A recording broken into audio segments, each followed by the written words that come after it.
Okay, everyone is going to be coming at this project with a little bit of of different challenges. So some of you may have your art supplies, and so therefore you may be able to tackle this box a little in a more sophisticated manner, and some of you may not yet have your art supplies. This video is going to show you some tips and tricks and different approaches. Ultimately, you're going to approach this the way that you personally decide to approach this, and there are ultimately no right and wrong answers. And your understanding of this piece of art that you're making may evolve over the course of writing about it and all the different ways I've asked you to write about it.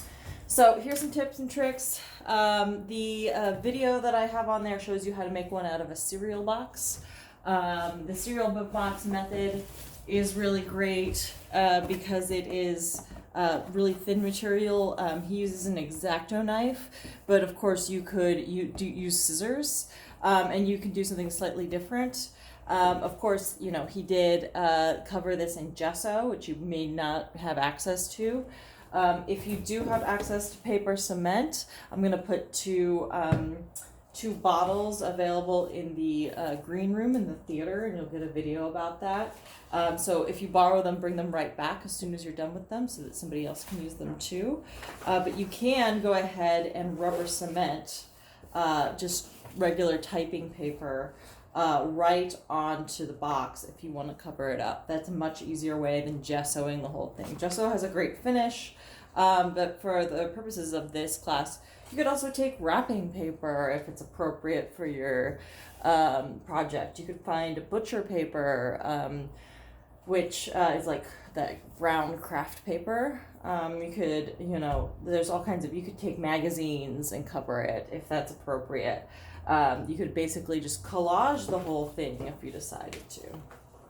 The thing to remember with rubber cement is that if you want it to stay permanently, what you need to do is cover one side of it. And I would take my time with this, but I'm trying to keep this brief. I would make sure that I cover one side with this completely all the way to the edges. And you want to go ahead and cover what you're gluing it to. If you want it to come off, you can only do one. You should only do one side, and it will come off. It's a beautiful thing about rubber cement. The other thing you can do is make it permanent, which is what I'm doing right now. Permanent, air quotes, but it probably is going to be permanent if you do it this way. So I'm putting this on here, I'm spreading it out. You let both sides get tacky. And so what tacky means is it gets less shiny, and when you touch it, it doesn't feel wet anymore. So I'm going to pause briefly while I let it get tacky.